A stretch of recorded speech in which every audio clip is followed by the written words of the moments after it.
Chapter 82, The Medical Man. In the morning, when Ellen awoke at about 8 o'clock, the first news she heard from Marian's lips was the return of Richard Markham. The first sentiment which this announcement excited in the mind of the young lady was one of extreme joy and thankfulness that her accouchement should have occurred so prematurely and thus have happened during his absence. But this feeling was succeeded by one of vague alarm and undefined dread, lest by some means or other her secret should transpire. This fear she expressed to Marian. "No, miss, that is impossible," said the faithful attendant. "The child is provided for, and the surgeon is totally ignorant of the house to which he was brought the night the poor infant was born. How could Mr. Markham uncover your secret?" "It is perhaps my conscience, Marian, that alarms me," returned Ellen, "but I confess that I tremble. Do you think that Mr. Wentworth is to be relied upon, even if he should suspect or should ever discover—" "Mr. Greenwood has purchased his silence, miss. Do not be downhearted. I declare you are quite white in the face, and you seem to tremble so the bed shakes. Pray, dear miss, don't give way to these idle alarms. And I shall be more composed presently, Marian. And I will step down the stairs and get up your breakfast." When Ellen was alone, she buried her face in the pillow and wept bitterly, and from time to time her voice, almost choked with sobs, gave utterance to the words, "My child, my child." Oh, how happy would she have been could she have proclaimed herself a mother without shame, and have spoken of her child to her father and her friend without a blush. In a few minutes Marian returned to the room, and Ellen hastened to assume an air of composure. She wiped away her tears and sat up in the bed, supported by pillows, for she was yet very weak and sickly, to partake of some refreshment. "Mr. Markham is up and has already gone out," said Marian, as she attended upon her lovely young patient. "He left word with Whittingham to tell me that he should come up and see you on his return in half an hour." "I would that this first interview were over, Marian," exclaimed Ellen. "So you said, miss, in the morning after your accouchement, when your father was coming to see you, and yet all passed off well enough." "Yes, but I felt that I blushed and then grew deadly pale again at least 10 times in a minute," observed Ellen. Marian said all she could to reassure the young mother, and when the invalid had partaken of some tea, the kind-hearted servant left her in order to attend to her own domestic duties downstairs. Ellen then fell into a mournful reverie, during which she reviewed all the events of the last 2 years and a half of her life. She pondered upon the hideous poverty in which she and her father had been plunged in the court leading out of Golden Lane. She retrospected upon the strange services she had rendered the statuary, the artist, the sculptor, and the photographer. She thought of the old hag who had induced her to enter upon that career, and then she fixed her thoughts upon Greenwood and her child.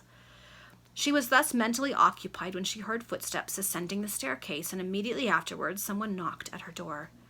In a faint voice she said, "Come in." The door opened, and Richard Markham entered the apartment. But as he crossed the threshold, he turned and said to someone who remained upon the landing, "Have the kindness to wait here one moment." "It's the doctor, right? He said he was going to go get a doctor." He then advanced towards the bed and took the young lady's thin white hand. "Ellen," he exclaimed, "you have been very ill."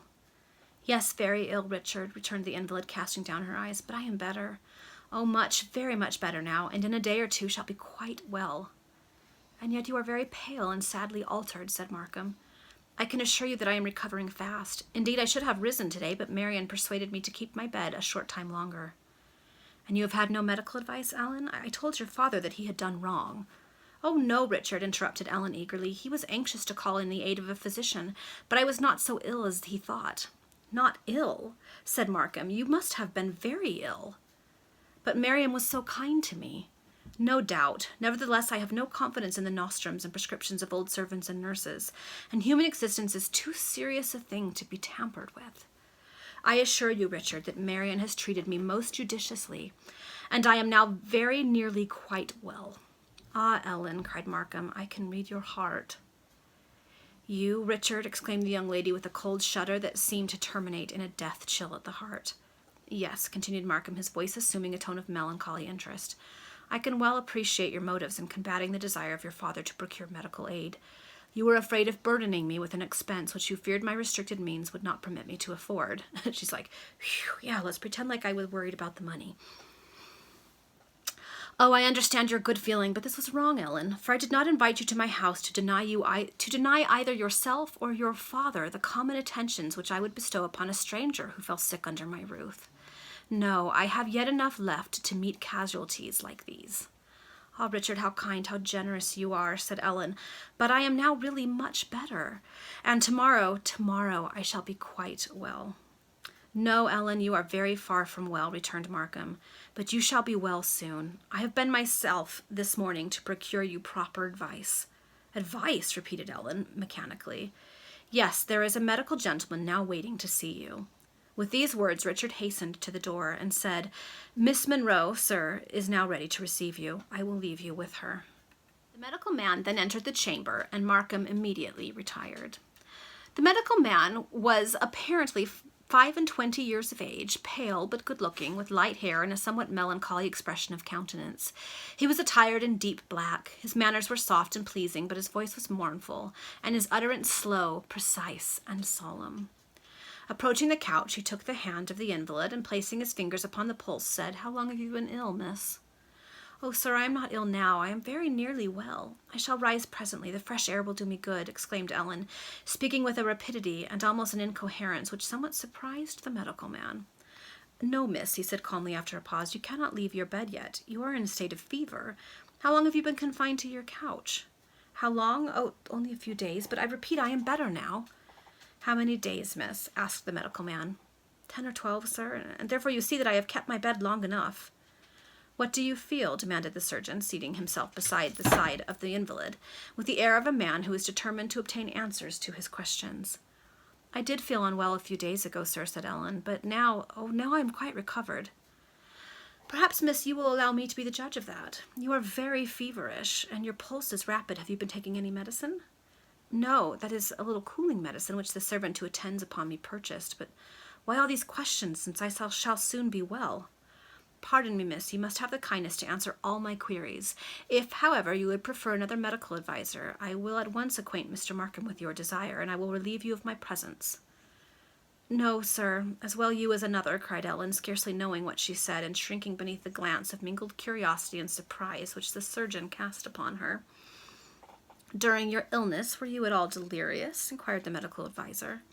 "Ah, no, I have not been so ill as you are led to suppose. All I require is repose, rest, tranquillity, and professional aid," added the surgeon. "Now, I beg of you, Miss Monroe, to tell me without reserve what you feel. How did your illness commence?" She's like, "I can't tell you," which is why this is getting really confusing.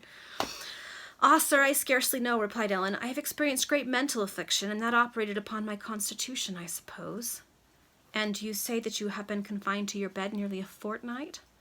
"Oh, no, not so long as that," said Ellen, fearful of confirming the surgeon's impression that she had been very ill, and consequently stood greatly in need of professional assistance.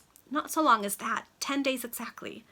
"10 days," repeated the medical man, as if struck by the coincidence of this statement with something which at the moment occurred to his memory. Then, glancing rapidly around the room, he started from his chair and said, "10 days ago, Miss Monroe? And at what hour were you taken ill?" "This is the surgeon who was there when she delivered the baby. It's got to be right," because all of a sudden he's like, 10 days. "Oh." "At what hour?" repeated the unhappy young lady, who trembled for her secret. "Yes, at what hour?" demanded the surgeon, the slow solemnity of his tone changing to a strange rapidity of utterance. "Was it not a little before midnight?"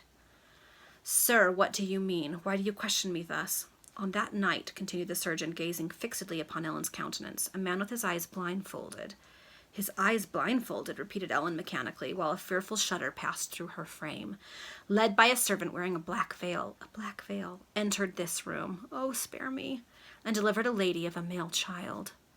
"How do you know it, sir? Who told you?" "That man was myself," cried the surgeon emphatically.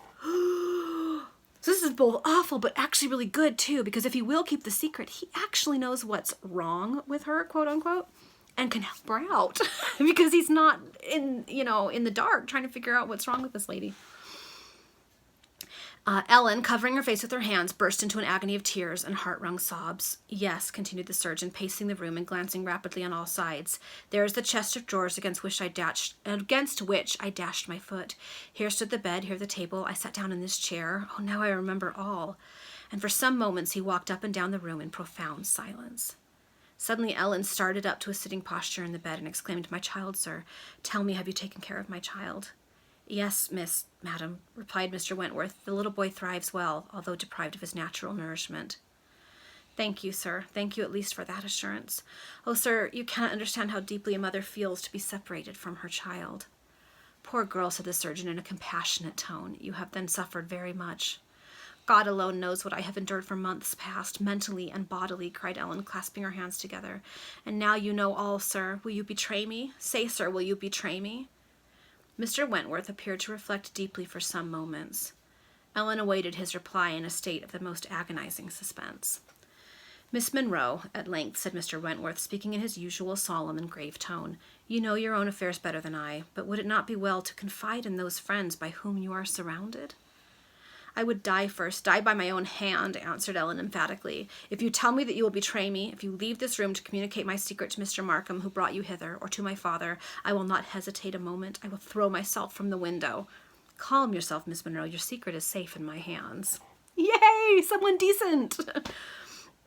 Oh, thank you, sir. 1,000 times I thank you, exclaimed Ellen. There are circumstances which render it necessary that this secret should not transpire. Circumstances not altogether connected with my own shame, which I dare not reveal to you. Enough, Miss Monroe. I do not seek to penetrate into those mysteries. Your child is with me. I will be a father to him. And heaven will bless you, said Ellen, pressing the surgeon's hand with the warmth of the most fervent gratitude. In time you will be able to call at my house, observed Mr. Wentworth, and you can see your son. You can watch him grow, mark his progress. How kind you are. Oh, now I am rejoiced that you know all. And no one will ever suspect the real motive of your visits, continued the surgeon. Mrs. Wentworth shall call upon you in a few days, and thus an acquaintance may be commenced. With reference to my visit of this morning, I shall inform Mr. Markham that you will be convalescent in a few days. Ellen once more expressed her sincere and heartfelt thanks to the surgeon, who shortly took his leave of her, after strictly recommending her to take the medicaments which he should recommend in the course of the day. And now the recovery of the young invalid progressed rapidly, and her own mind, relieved of many sources of anxiety and alarm, aided nature in conducting her to convalescence, for she longed to behold and caress her child. Yay! So she's going to get to see her boy and watch him grow up. They're going to find a way for her to come visit just as a friend. And it sounds like Mr. and Mrs. Wentworth are going to be sweet and kind to him. And yay, little baby Richard is going to be happy. All right, that's the end of that chapter. We'll see you for the next one.